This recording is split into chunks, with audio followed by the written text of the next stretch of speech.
লাহু মা ফিস সামাওয়াতি ওয়া মা ফিল আরদ ওয়া মা বাইনাহুমা ওয়া মা তাহতাস সারা। আসমান জমিনের মধ্যে যা কিছু আছে যিনি সৃষ্টি করেছেন তিনি কে? জোরে বলো মুসলমান, তিনি কে? ওই আল্লাহ রব্বুল আলামিনকে আজও পর্যন্ত আমরা চিনি নাই, যার কারণে আল্লাহ পাকের নামে আমাদের দিলে কম্পন সৃষ্টি হয় না। ঘোড়া চিনছি, হাতি চিনছি, গাধা চিনছি, বাঘ চিনছি, ভাল্লুক চিনছি, এজন্য এগুলির নাম শোনার সঙ্গে সঙ্গে আমার দিলে কম্পন সৃষ্টি হয়, কিন্তু আল্লাহকে এখনো চিনতে পারি নাই মুসলমান। না চিনার কারণে আজকে আল্লাহ পাকের নাম শোনার পরেও আমাদের কোনো অনুভূতির প্রকাশ পায় না। ঠিক কিনা বলো মুসলমান? কোনো অনুভূতির প্রকাশ পায় না। এটা শুধু না চিনার কারণে, না জানার কারণে, না বুঝার কারণে। বলেন আর কবে বুঝবো? আমার বয়স তো শেষ হয়ে গেছে প্রায়। এই উম্মতে মুহাম্মাদের হায়াত কতটুকু? 60 থেকে 70 বছরের গড় হায়াত। এই গড় হায়াতের মধ্যে আমি এখনো পর্যন্ত আমার সম্পর্ক আমার আল্লাহর সঙ্গে করতে পারি নাই। এখনো আমি আল্লাহ পাকের নামের জিকির সকাল সন্ধ্যা না, আমি দৈনিক একবারও আমি আল্লাহকে স্মরণ করি না, এমন মুসলমানও আছে না নাই? আওয়াজ দিয়ে বলেন না কেন, আছে না নাই? শত শত নয়, হাজার হাজার মুসলমান আছে যার সঙ্গে আল্লাহর সম্পর্ক তো দূরের কথা, বছরে একবার সে আল্লাহ এই কথা বইলেও সে আল্লাহর একবার ডাকে না। আছে না নাই? অথচ আল্লাহ পাকের জিকির এমন, আলা বিযিকরিল্লাহি তাতমাইন্নুল কুলুব। মুমিনের দিলের প্রশান্তি হচ্ছে আল্লাহর জিকির। মুমিনের দিলের প্রশান্তি কি? আল্লাহ পাকের জিকির। মুমিনের দিলের প্রশান্তি হচ্ছে আল্লাহর জিকির। আল্লাহ পাকের স্মরণ এটা যখন মুমিন করতে থাকবে তখন তার হৃদয় প্রশান্তি লাভ করে। চিল্লা বলো আল্লাহু আকবার। জোরে বলেন না আল্লাহু আকবার। এটা মুমিনের দিলের প্রশান্তি আসবে আল্লাহ পাকের জিকিরের মাধ্যমে। মুমিনের দিলের মধ্যে এক অনুভূতি সৃষ্টি হবে, এক জলজলা সৃষ্টি হবে, কম্পন সৃষ্টি হবে মালিকের জিকিরের মাধ্যমে।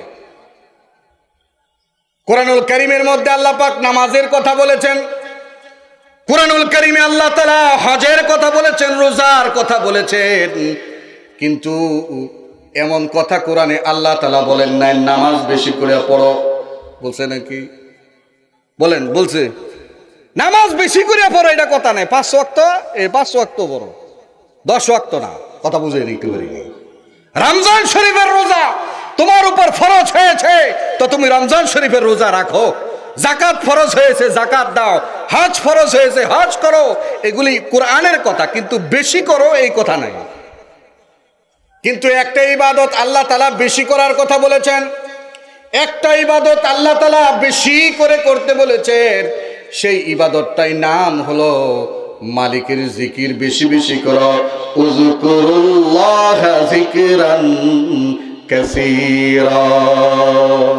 সুবহানাল্লাহ। আল্লাহ তাআলা বলেন, বান্দা আমি আল্লাহ পাকের জিকির বেশি বেশি করো, আল্লাহ স্মরণ করো। বান্দা যখন আল্লাহ পাকের স্মরণ করবে, আল্লাহ পাককে ডাকবে, তখন বান্দার অন্তরে ভয় সৃষ্টি হবে। সে সর্ব অবস্থায় যাকে স্মরণ করে তিনি কে? আমরা সর্ব অবস্থায় কাকে স্মরণ করব? জোরে বলেন, কাকে করব? আঙ্গুলটা উঁচু করে দাঁড় করে বলেন, সর্ব অবস্থায় কার স্মরণ থাকবে? আল্লাহর স্মরণ থাকবে। সর্ব অবস্থায় যদি মুসলমানের আল্লাহর স্মরণ থাকে, খোদার কসম করে বলি কোন মুসলমান গুনার কাজে যাইতে পারে না। ঠিক কিনা বলো? হ্যাঁ, সর্ব অবস্থায় তার দিলে আল্লাহর ভয় থাকতে হবে। যদি আল্লাহর ভয় কোনো মানুষের অন্তরে থাকে, আল্লাহ পাকের জিকিরে তার দিলের মধ্যে কম্পন সৃষ্টি হবে। যেই মানুষটার দিলে আল্লাহ পাকের জিকিরের সঙ্গে সঙ্গে আল্লাহ পাকের আওয়াজের সঙ্গে সঙ্গে দিলে যদি কম্পন হয়, তো ওই মানুষটা কোনোদিন অপর একজন মুসলমানের গায়ে আঘাত তুলতে পারে না। ঠিক কিনা বলো মুসলমান?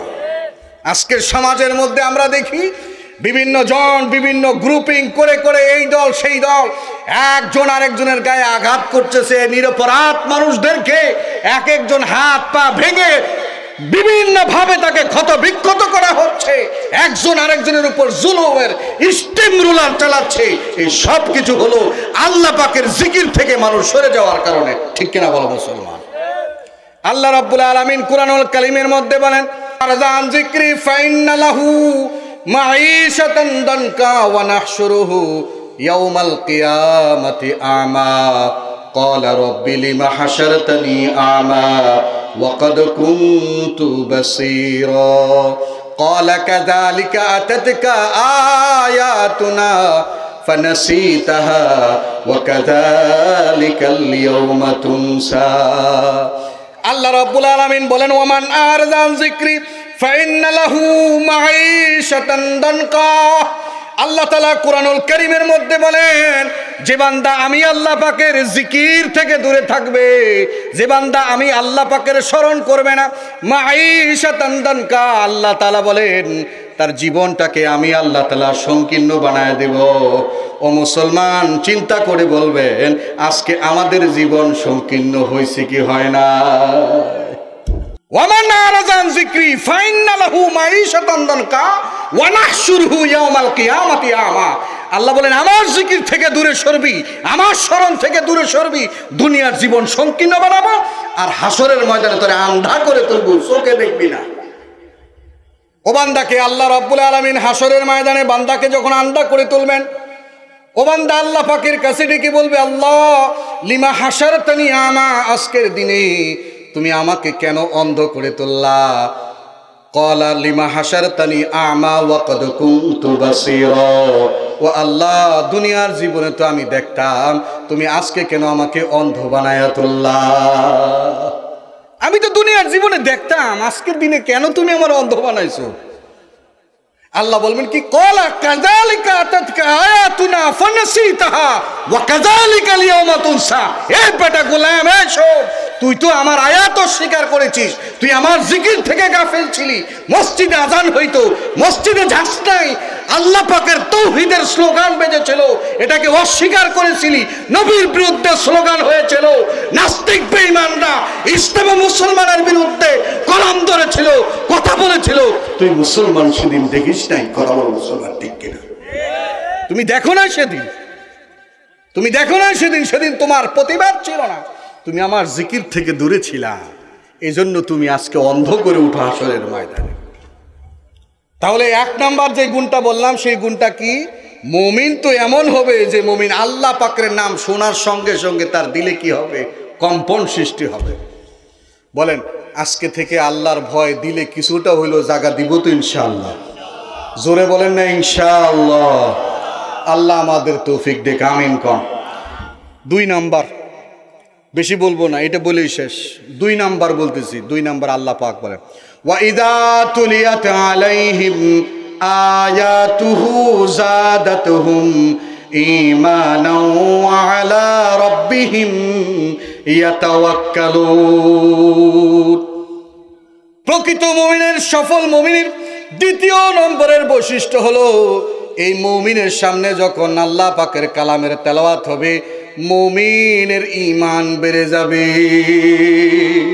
সুবহানাল্লাহ। আল্লাহর কালামের তেলাওয়াত যখন সে শুনবে, মুমিনের কি বাড়বে? ঈমান বাড়বে। মাঝে মধ্যে এমন মনে হয়, দেখবেন যে ওয়াজ মাহফিলে ওয়াজ শুনছি, আজকের পর থেকে আর খারাপ কাজ করব না, এরকম মনে হয় কি হয় না? এটা ঈমান বাড়ার একটা লক্ষণ।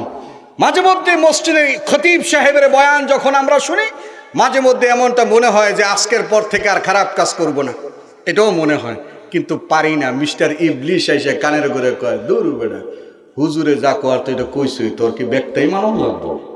কথা বলে না। আজকে কোরআনের তেলাওয়াতে আমাদের মজা নাই, আজকে আমাদের স্বাদ নাই কোরআনের তেলাওয়াতে।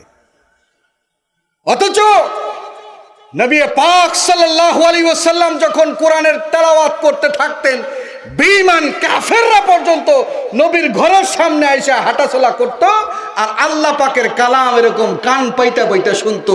আর দুঃখ আর দুর্ভাগ্য আমাদের মুসলমানদের, বিশেষ করে বাংলার মুসলমানদের কথা বলছি, সেই যুগের কাফেররা কোরআন মানত না এক কারণে, আর আজকের যুগের মুসলমান নামধারী সারা কোরআন মানে না আরেক কারণে। কথা বলো মুসলমান। কাফেররা আগে কোরআন শোনার জন্য এরকম কান পাইতে রাখতো, একটু শুই নাই। আর আজকের যুগের মুসলমান, নামে মুসলমান, দেখবেন আল্লাহর কালাম কিভাবে বন্ধ করা যায় এটার ষড়যন্ত্র করে। কথা বলো ঠিক কিনা? কিভাবে কিভাবে দুনিয়া থেকে পৃথিবী থেকে কোরআন উঠায় নিয়ে যায় এটার ষড়যন্ত্রে আজকে লিপ্ত আছে। কিন্তু একজন মুমিন মুসলমানের তো করণীয় ছিল এটা, ওয়াইদা তুলিয়াত আলাইহিম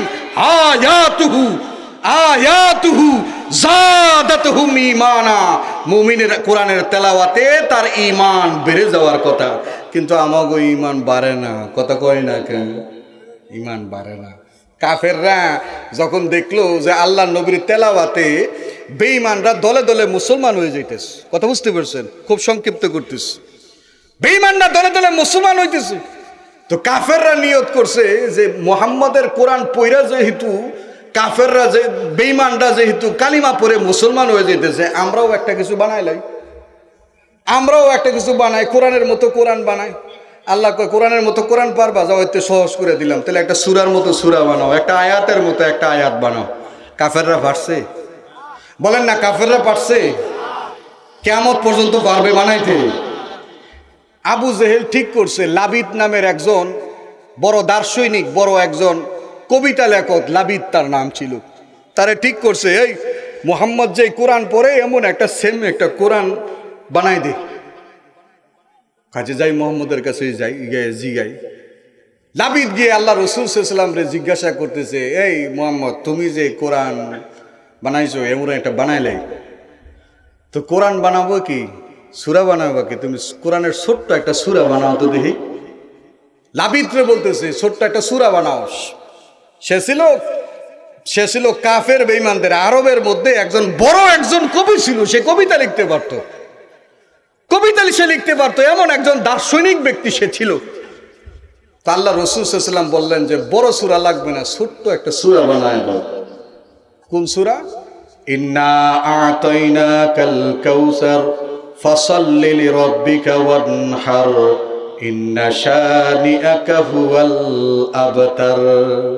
কোরআনুল কারীমের মধ্যে সব থেকে ছোট সূরার নাম সূরা কাউসার, এমন একটা সূরা বানাও। বিশ্বনবী রাহমাতুল আলামিন যখন লাবিদের সামনে সূরাতুল কাউসার যখন তেলাওয়াত করা শুরু করলেন, আল্লাহ নবীজি নজর করে দেখে বেঈমান লাবিদের চোখ দিয়ে টপ টপ টপ টপ করে পানি পড়ে। এমনি সময় আল্লাহর রাসূল চুপ হয়ে গেলেন। লাবিদ এবার আবার ডাক দিয়ে বলে, ও মুহাম্মদ, আপনি যে কালাম পড়ছিলেন এই কালামটা আবার একটু আমাকে শোনায় দেন। এবার আল্লাহর রাসূল আবার পড়লেন। লাবিদ পড়া শেষ হইতে দেরি, আল্লাহ নবীকে ডাক দিয়ে বলে, মুহাম্মদ আর দেরি করবেন না, এই মুহূর্তে আমারে কালিমা পড়ায়া মুসলমান বানিয়ে দে। লাবিদ তেলাওয়াত করছিল, ইন্না আ'তাইনাকাল কাউসার ফাসাল্লি লিরাব্বিকা ওয়ানহার ইন্না শানিআকা হুয়াল আবতার লাইসা হাযা কালামুল বাশার। বলেন না আল্লাহু আকবার। লাবিদ ডাক দিয়া বলে, এটা কোনো মানব রচিত কালাম নয়, মুহাম্মদ যে কোরআনের দাওয়াত দেয় এটা কোনো মানুষের বানানো কিতাব নয়, এটা স্বয়ং মুহাম্মদের রবের বানানো। আবু জেহেল পাঠিয়েছিল কোরআনের মতো কোরআন বানাই দিতে। আবু জেহেল ডেকে জিজ্ঞাসা করে, কিরে লাবিদ তুই কি করলি? তরে বানাইলা, তরে পাঠাইলাম কোরআনের মতো সূরা লিখে মুহাম্মদের সঙ্গে চ্যালেঞ্জ করব, কিন্তু তুই তো কালিমা পড়ে মুসলমান হয়ে গেলি। লাবিদ ডেকে বলে, আবু জেহেল তুমি জানো না এটা সাধারণ কোনো কথা নয়, এটা মুহাম্মদের বানানো কোনো কথা নয়, এই কোরআন স্বয়ং আল্লাহ রব্বুল আলামিনের। চিল্লা বলো আল্লাহু আকবার। দুঃখ আর পরিতাপের বিষয় হলো সেই যুগের কাফের কোরআন চিনল, আর এই যুগের মুসলমান আমরা কোরআন চিনি নাই। সেই যুগের কাফের বেঈমানরা জিন্দেগি পরিবর্তন করছেন কোরআন পেয়ে, কিন্তু আমরা শত বছর পার হয়ে গেল আজও পর্যন্ত আমরা কোরআন দিয়ে আমাদের জীবন চালাইতে পারি, ঠিক কিনা বলেন? তো এই কোরআনের মহাব্বত আর আজমত আমাদের দিলে কমে গেছে। কোরআনের জায়গাগুলি দখল করে নিছে টেলিভিশন। যে জায়গায় আগে কোরআন রাখতো সেই জায়গায় এখন টেলিভিশন উঠাইছে। কোরআনে গিলাপ নাই, ভালো করে খেয়াল করেন, কোরআনে কি নাই? গিলাপ নাই। গায়ে জামা আছে, ঘরে পর্দা, ফ্যাশনের পর্দা আছে, টেলিভিশনের পর্দা লাগায়, টেলিভিশনের জন্য ময়লা না লাগে। কিন্তু কোরআনে 10 টাকা খরচ করে, 20 টাকা খরচ করে একটা পর্দা দিবে, একটা গিলাপ দিবে, কোরআনের গায়ে একটা পোশাক পরাবে, এই মুসলমান পাওয়া যায় না। কথা বলো মুসলমান ঠিক কিনা? আজকে কোরআনের জায়গাগুলি দখল করে নিয়েছে টেলিভিশন। যেই জায়গায় আগে মা বোনরা কোরআন তেলাওয়াত করতো, সকাল সন্ধ্যা কোরআন তেলাওয়াত করতো, এই জায়গায় এখন মা বোনদের তেলাওয়াত পাওয়া যায় না। এই জায়গায় যেটা পাওয়া যায় সেটা হচ্ছে মা বোনরা এখন টেলিভিশন দেখে, যদি রাত্রে দেখতে না পারে তো সকালে সেই টেলিভিশনের কাজা আদায় করে। কথা কও মুসলমান ঠিক কিনা? আগে তো আমরা প্রভাতের সময় এমন দেখতাম, গ্রামগঞ্জে হাঁটতে চলতে যখন থাকতাম, ফজরের নামাজ পড়ে যখন বের হতাম, গ্রামের প্রত্যেকটা ঘর থেকে আওয়াজ আসতো, ইয়াসিন ওয়াল কুরআনিল হাকীম ইন্নাকা লামিনাল মুরসালিন। ঠিক কিনা বলো মুসলমান? এই কোরআন আল্লাহ পাকের জীবন্ত এক মুজিজা। কোরআন মানুষের ঈমান বৃদ্ধি করে, জীবন্ত মুজিজা। জীবন্ত মুজিজা হলো কোরআন। আপনাদের সম্মুখে একটা উদাহরণ দেই। এই যে আমার বয়ানের পূর্বে ছোট্ট একটা ছেলে সূরাতুল ফাতিহা তেলাওয়াত করেছে, আমার মন বলে এই ছেলেটা যদি একটা গান গাইতো তাহলে দেখতেন মানুষ তারা কত বাহবা দিত। কথা বলো মুসলমান ঠিক কিনা? কিন্তু এই ছেলে এত সুন্দর করে কোরআন পড়েছে, কসম করে বলি আজকে বাংলাদেশে এমন ছোট্ট শিশু একজন আর দুজন নয়, শত শত হাজার হাজার কোরআনের হাফেজ আছে না না। এক মাহফিলে 13 জনরে পাগড়ি দিছে। কতজন? 13 জনরে পাগড়ি দিছে। তার মধ্যে একটা ছেলে ছিল 7 বছর বয়স। কয় বছর? 7 বছর বয়স সন্তান, তার মাথায় পাগড়ি দিছে। তার এটাই কানা হয়েছে, পাগড়ি দিবে, ডাকছে, দেখে ওই ছোট্ট শিশুর নাক দিয়া হিঙ্গুল পড়তেছে। কথা বুঝছেন না? নাক দিয়া হিঙ্গুল পড়তেছে। তো হুজুর কয়, এই নাকটা একটু পরিষ্কার করে লো। তো ছোট ছেলে তো নাক পরিষ্কারের ভাও জানে না, তো নাক পরিষ্কার করছে কেমনে? এই যে ডলা দিছে, এক ডলায় পাঞ্জাবিও শেষ, হাতাও শেষ।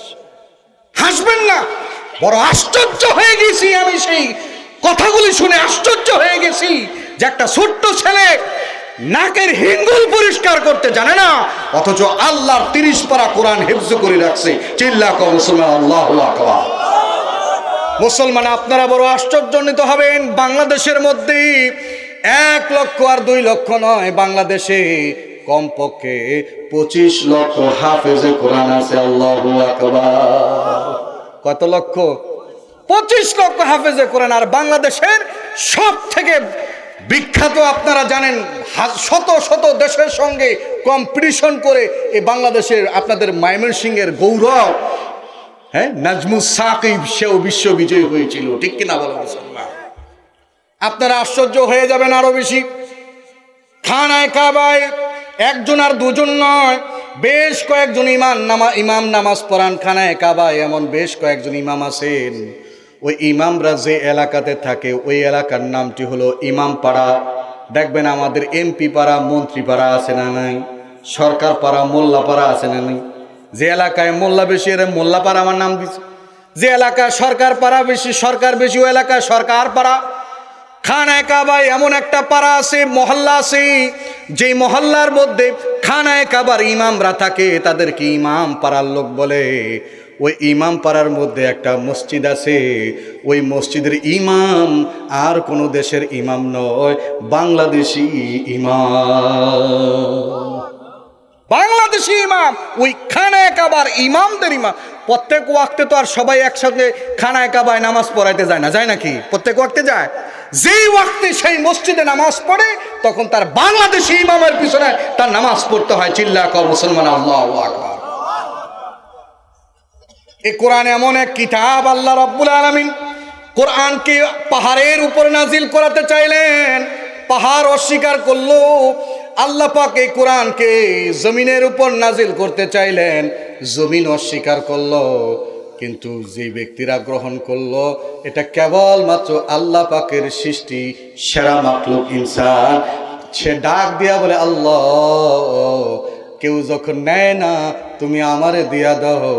আল্লাহ পাকও বলে, নে কোরআন নিয়া ধন্য হয়ে যা। সুবহানাল্লাহ। ইন্না আরাদনাল আমানাতা আলাস সামাওয়াতি ওয়াল আরদি ওয়াল জিবাল ফাবাইনা ইয়াহমিলনাহা ওয়া আশফাকনা মিনহা ওয়া হামালাহাল ইনসান। আল্লাহ রাব্বুল আলামিন বলেন, আমি আসমানকে দিতে চাইলাম, আসমান নিল না। পাহাড়কে দিতে চাইলাম, পাহাড় নিল না। কিন্তু নিল যে মানুষ। 7 বছরের সন্তান, এই যে একটু আগে যে বাচ্চা কোরআন তেলাওয়াত করলো, এই বাচ্চাটার বয়স আমার মন বলে 5 থেকে 6 বছরের বেশি হবে না, ঠিক কিনা বলো? এই 5-6 বছরের বাচ্চা আল্লাহর কোরআন তার সিনায় ঢুকায় ফেলাইছে। কসম করে বলি, যার কলিজার মধ্যে কোরআন আছে, যার কলিজায় কোরআন আছে, আল্লাহ নবী বলেছেন, লাউ জুইলাত ফি কোরআন, লাউ জুইলাত ফি কোরআন সুম্মা ইহাবিন মাখতারাকা। যে বান্দার কলিজায় কোরআন তাকে জাহান্নামেও যদি ওই বান্দারে ফেলে দেয়, তারপরেও জাহান্নামের আগুন তার গায়ে লাগবে না। সুবহানাল্লাহ। হাফেজে কোরআনের মর্যাদা এমনি এমনি বাড়ায় নাই, এমনি এমনি হয় নাই।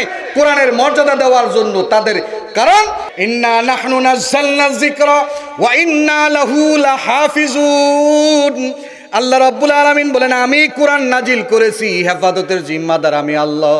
এই যে দেখো মুসলমান, আজকে আমি আপনি কোরআন থেকে বঞ্চিত হইতে পারি, কিন্তু এমনও ছোট্ট ছোট্ট মাসুম বাচ্চা আছে যাদের মাধ্যমে আল্লাহ তাআলা কোরআন হেফাজত করতেছেন, ঠিক কিনা বলো? এই কোরআন যদি পৃথিবীর জমিন থেকে উঠায় নেয়, মনে করে উঠায় নিলে, এই কোরআন যদি পৃথিবীর জমিন থেকে উঠাই যায়, কোরআন যদি নাই থাকে, আমি যদি এই মজলিসেও বলি, কেমন আছো, আল্লাহর কালামটা একটু তেলাওয়াত করে শুনিয়ে দিবা, আমার মন বলে এই এলাকায় 1জন আর 2জন হাফেজ নয়, শত শত হাফেজে কোরআন দাঁড়ায় যাবে, ঠিক কিনা বলো মুসলমান? এজন্য কোরআনের তেলাওয়াতে বান্দার দিলের মধ্যে কম্পন সৃষ্টি হবে, আল্লাহ পাকের কোরআনের তেলাওয়াতে তার ঈমান বৃদ্ধি হবে। ওয়া ইযা তুলিয়াত আলাইহিম আয়াতুহু যাদাতুহুম ঈমানা। আল্লাহ পাকের তেলাওয়াতে, কালামুল্লাহর তেলাওয়াতে তার ঈমান কি হবে? বাড়বে, ঈমান বাড়বে। কিন্তু আজকে আমাদের ঈমান বাড়ে না কেন? না বাড়ার একটা কারণ আছে, আমরা যারা বলি আমাদের মধ্যে গলত, আমরা যারা শুনেন আপনাদেরও সেই দিল নিয়ে আপনারা শুনেন না, যার কারণে ঈমান বাড়ে না, ঠিক কিনা বলেন? ঈমান বাড়ে না।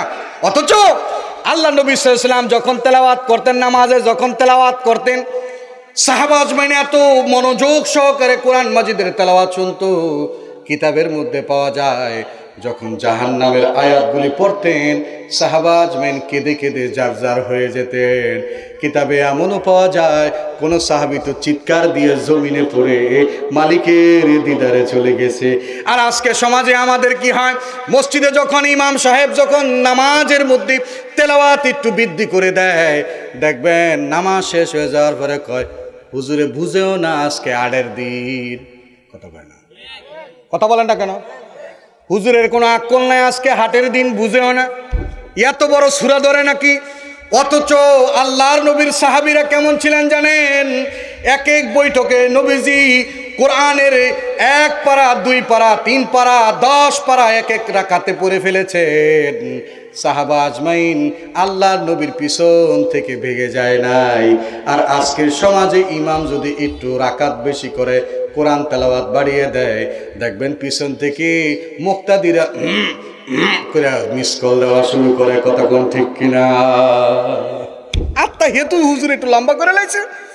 আরে হুজুরের আকল নাই, এত বড় আত্মা হেতু লাগে নাকি? কোনো রহমাতে তুলিলে কিছু মুসল্লিদের নামাজ তো এমন পাওয়া যায়, আমি তো ইমাম না, আমি এক জায়গায় জুমা পড়াই, সেই হিসাবে মসজিদে বিভিন্ন জায়গায় মসজিদে গিয়ে নামাজ পড়ি। মাঝে মধ্যে দেখি যে এমন স্টাইলে নামাজ পড়তেছে, মনে হয় সূরা কেরাত যা আছে সব বাড়িতে পড়ে আইছে। কথা করে না, সূরা কেরাত কোত্থেকে পড়ছে? বাড়ির থেকে সব পড়ে আসছে, এখানে আইসে সাথে নিয়ত কি করে কয়, অসরতে ফসরত তারাবিতে সুন্নত 10-এর যেই নিয়ত আমারও এই নিয়ত। নামাজ রোজা কিচ্ছু জানে না, দোয়া কালাম জানে না, কোরআনের সূরা ফাতিহা পড়বে এইটা জানে না, কিন্তু মৌলবীর গলা সাইফা ধরতে দ্বিধা করে না। কথা বলো মুসলমান, ঠিক কিনা? মৌলবী এই মৌলবীরে বেতন দিয়ে রাহি আমরা। আরে সুদের বিরুদ্ধে ওয়াজ করানোর লেগা, ঘুষের বিরুদ্ধে ওয়াজ করানোর লেগা, ফর্দার বিরুদ্ধে ওয়াজ করানোর লেগা এইভাবে বেতন রাখছি। সুদ ছাড়া যদি হয় তাহলে দোকানপাট সব বন্ধ করে দিতে হইব। হুজুরে কি বুঝে? কথা কয় না। ধাতানির মানুষ আজকে পাওয়া যায়, আলেমরা ধাতানোর মানুষ পাওয়া যায়, আলেমকে ধরে নিয়ে জেলে বন্দি করার মানুষ আছে।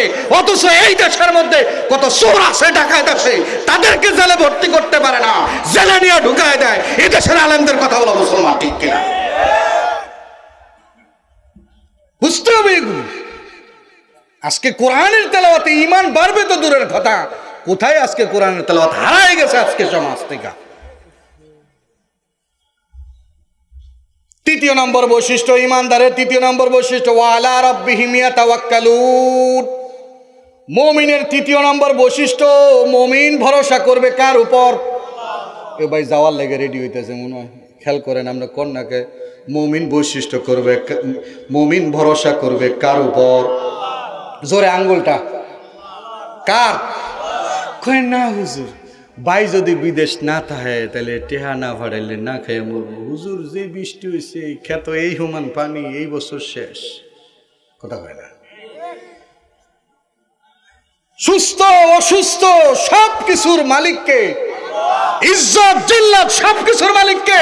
ওয়াত ইজ্জু মান তাশাউ ওয়া তুযিল্লু মান তাশাউ বিয়াদিকাল খায়র ইন্নাকা আলা কুল্লি শাইইন কাদির। সব কিছু তার মালিক। রিজিকের মালিক কে?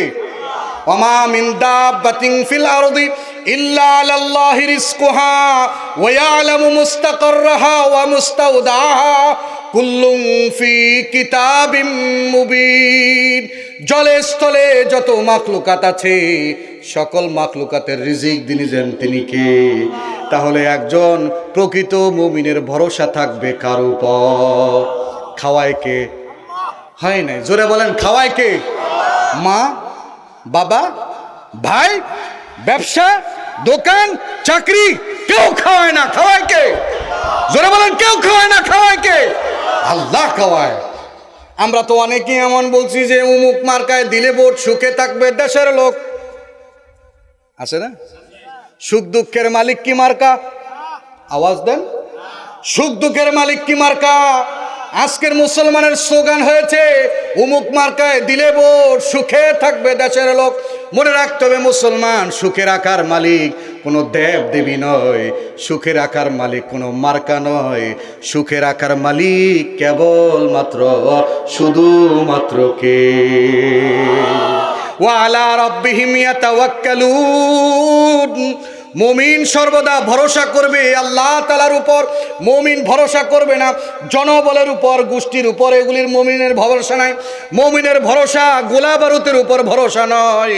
মুমিনের ভরসা হবে কেবলমাত্র আল্লাহ তাআলার উপর। ওই যে বদর প্রান্তে 313 জন সাহাবী ছিল, সাহাবীর সংখ্যা কত বলেন? কত? 313 জন সাহাবী। হাজার কাফেরের মোকাবেলায় 300 সাহাবী, 313 জন সাহাবীর বিজয় আল্লাহ তাআলা নিশ্চিত করেছিলেন। সেদিনের মুসলমানরা জনবলে তারা গর্ব করে নাই, জনবল নাই বলে তারা হীনমন্য হয়ে যায় নাই, গোলা বারুদ নাই বলে হীনমন্য হয়ে যায় নাই। কারণ আল্লাহ নিজেই বলেছেন ওয়ালা তাহিনু ওয়ালা তাহজানু ওয়া আনতুমুল আ'লাউনা ইন কুনতুম মুমিনিন। আল্লাহ বলেন লা তাহিনু ওয়ালা তাহজানু। আল্লাহ বলেন কোনো ভয় নাই, কোনো পেরেশানি নাই যদি তোমরা মুমিন হতে পারো। মুসলমান 30 সাল রামপুরার মুসলমান, আপনাদেরকেও বলি প্রকৃত মুসলমান যদি হতে পারেন, যেমনিভাবে আল্লাহ তাআলা মুসলমানের বিজয় দিয়েছে, আল্লাহ রাব্বুল আলামিন যেমনিভাবে আবাবিল পাখির মাধ্যমে খানায় কাবাকে হেফাজত করেছেন, ঠিক তেমনিভাবে আল্লাহ তাআলা ফিলিস্তিনি মুসলমানদেরও হেফাজত করতে পারে। ঠিক কিনা বলো? ফিলিস্তিনের মুসলমানেরও হেফাজত করবেন কে? আল্লাহ। এজন্য মুসলমানদের ভরসা থাকবে কার উপর? জোরে বলেন কার উপর? ওয়া আলা রাব্বিহিম ইয়াতাওয়াক্কালুন। মুমিন, প্রকৃত মুমিনের বৈশিষ্ট্য হলো মুমিন ভরসা করবে আল্লাহর উপর। ওয়া মান ইয়াতাওয়াক্কাল আলাল্লাহ ফাহুয়া হাসবু। যে আল্লাহ পাকের উপর ভরসা করে আল্লাহ তাআলা তার জন্য যথেষ্ট হয়ে যায়। আজকে বর্তমান সমাজও আমরাও ঘাবড়াইতেছি, হায়রে আমাদের জানি কি হয়, আমাদের জানি কি হয়। আমাদের মুসলমানদেরকেও একমাত্র ভরসা রাখতে কার উপর? আল্লাহ পাকের উপর। যা কিছু করবেন তিনিই ফয়সালা করবেন, ঠিক তো ইনশাআল্লাহ। এরপরে আর বয়ান বাড়াবো না, শুধু অর্থটুকু বলে দেই। এরপরে আল্লাহ তাআলা কোরআনের কারীমের মধ্যে কোরআনুল কারীমের মধ্যে ঘোষণা করতেছেন ৪র্থ নম্বর প্রকৃত মুমিনের বৈশিষ্ট্য হলো আল্লাযীনা ইউকিমুনাস সালাহ। ৪র্থ নম্বর প্রকৃত মুমিনের বৈশিষ্ট্য হলো মুমিন নামাজ আদায় করবে। সুবহানাল্লাহ বলেন। তাহলে এবার চিন্তা করে দেখেন, ভালো করে চিন্তা করে দেখেন, আমরা যারা নামাজ পড়ি না বোঝা যায় যে আমরা প্রকৃত মুমিন?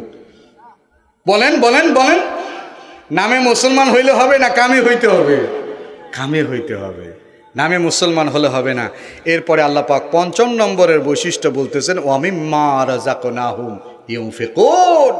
আর আমি আল্লাহ তাআলা যে রিজিক দিয়েছি সেই রিজিক থেকে সে আল্লাহর রাহে খরচ করে। সুবহানাল্লাহ বলেন। এটা মুমিনের কত নম্বর বৈশিষ্ট্য?